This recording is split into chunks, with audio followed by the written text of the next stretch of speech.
میرے اور آپ کے آقا و مولا نے ارشاد فرمایا، قیامت کے دن میرے سب سے قریب وہ ہوگا جو کثرت سے میرے اوپر درود پڑھنے والا ہوگا۔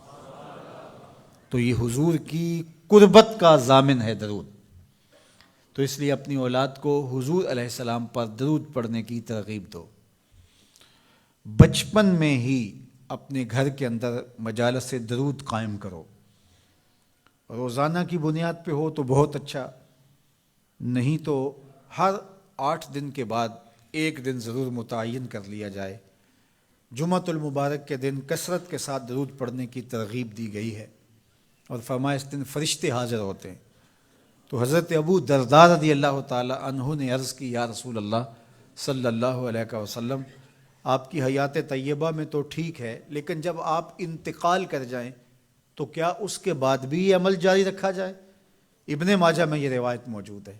تو حضور علیہ السلام نے حضرت ابو درداء سے فرمایا، ہاں میرے وصال کے بعد بھی اس عمل کو جاری رکھنا، اور ساتھ ارشاد کیا کہ ان اللہ حرم علی الارض ان تاکل اجساد الانبیاء فنبی اللہ حی یرزق۔ اللہ نے مٹی پر حرام کر دیا ہے کہ وہ نبیوں کے جسموں کو کھائے۔ نبی قبروں میں زندہ ہوتے ہیں، ان کو رزق بھی دیا جاتا ہے۔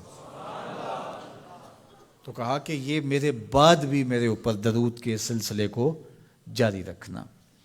تو ایک مومن تو درود کے ساتھ جڑا ہوا ہے، وہ تو درود کے بغیر دن گزار ہی نہیں سکتا۔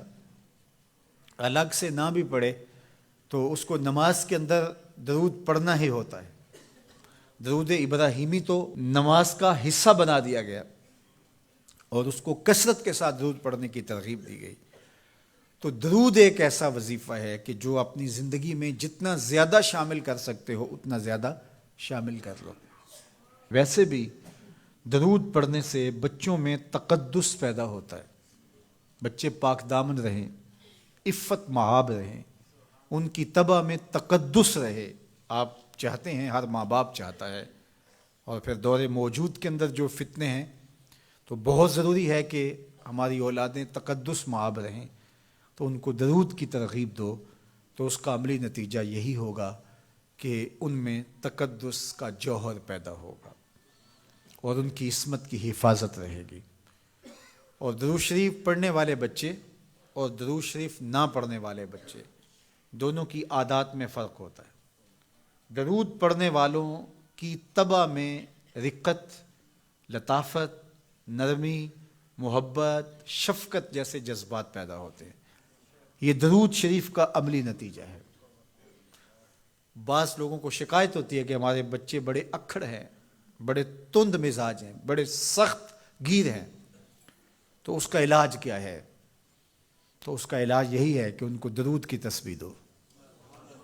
درود اکڑ توڑ دیتا ہے، طبیعت کی تندی نکال دیتا ہے، طبائع کی تلخیاں ختم کر دیتا ہے، محمد عربی کے نام کی مٹھاس پیدا کر دیتا ہے۔ حضور کا نام شہد سے میٹھا ہے، دل آویز ہے۔ کھنڈ میں اتنی مٹھاس نہیں ہے، شکر اور گڑ میں اتنی مٹھاس نہیں ہے، شہد میں اتنی مٹھاس نہیں ہے، قند اور نبات میں اتنی مٹھاس نہیں ہے جتنی نام محمد میں رکھی گئی۔ ان کا نام لبوں پر آئے، میٹھا میٹھا منہ ہو جائے۔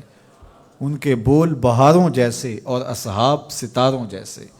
ان سا پیارا اور نہ کوئی، ان سے بچھڑ کے لکڑی روئی۔ جب وہ سیر کو جایا کرتے، سر پہ بادل سایا کرتے۔ میرے شہر کے ایک پنجابی شاعر ہیں، انہوں نے تو قلم ہی توڑ دیا نا، تینوں سینے دی میں ٹھنڈ آکھاں۔ اگر آپ کا ذوق ہو تو تینوں سینے دی میں ٹھنڈ آکھاں، شہد گلاب تے کھنڈ آکھاں۔ تینوں نبیاں دا میں لاڑا آکھاں، تیرے ہجر دے وچ میں ہاڑا آکھاں۔ تو ان کا نام ہی میٹھا ہے، دل آویز ہے۔ تو درود غصہ ختم کرتا ہے، طبیعت کی تلخی اور تندی مٹا دیتا ہے، اکھڑ پن ختم کرتا ہے۔ تو آپ اگر چاہیں کہ اولاد اکھڑ ہے تو ان کو کسی طرح درود پہ لے آئیں، درود کی تسبیح ان کے ہاتھ میں دے دیں، تو ان کی طبع میں نفاست بھی آئے گی، ان کی طبع میں لطافت بھی آئے گی، ان کی طبع میں رقت بھی آئے گی، ان کی طبع میں محبت بھی آئے گی، ان کی طبع کے اندر جو ہے وہ لیاقت بھی پیدا ہوگی۔ درود پڑھنے والا بچہ ذہنی استعداد میں درود نہ پڑھنے والے بچے سے بہتر ہوتا ہے۔ یہ بھی آپ تجربہ کر کے دیکھ لیں، دو بچے برابر ذہنی استعداد رکھتے ہوں اور ان میں سے ایک بچہ درود پڑھتا ہو اور ایک درود نہ پڑھتا ہو، تو درود پڑھنے والا بچہ آگے ہوگا۔ یہ درود کی برکتیں ہیں، یہ درود کی رحمتیں ہیں۔ تو درود کثرت سے پڑھنا اپنی اولاد کو سکھائیں گے۔ ہفتہ روزہ آپ محافل کا گھر میں انعقاد کر لیجئے اور اس میں صرف دروشی پڑھ لیجئے، تو انشاءاللہ اس سے آپ دیکھیں گے کہ اولاد کو اس کا فرق پڑتا ہے۔ یہ تربیت کا ایک آسان نسخہ ہے اور یہ وہ وظیفہ ہے جس سے تھکن نہیں ہوتی، یہ وہ وظیفہ ہے جس سے طبیعت میں تلخی نہیں آتی۔ کہتے ہیں وظیفہ میں نے پڑھا ہے تو وظیفہ پڑھتے پڑھتے میری طبیعت میں یہ ہو گیا ہے، وہ بعض کہتے ہیں وظیفہ الٹ پڑ گیا ہے۔ بڑے وظیفے الٹ پڑھ سکتے ہیں لیکن درود الٹ نہیں پڑتا، درود ہے ہی سیدھا، یہ الٹوں کو بھی سیدھا کر دیتا ہے۔ تو درود پڑھیں اور یہ منہ بھی میٹھا رکھے گا، یہ دل بھی ٹھنڈا رکھے گا، یہ دنیا بھی ٹھنڈی رکھے گا اور آخرت بھی ٹھنڈی کر دے گا۔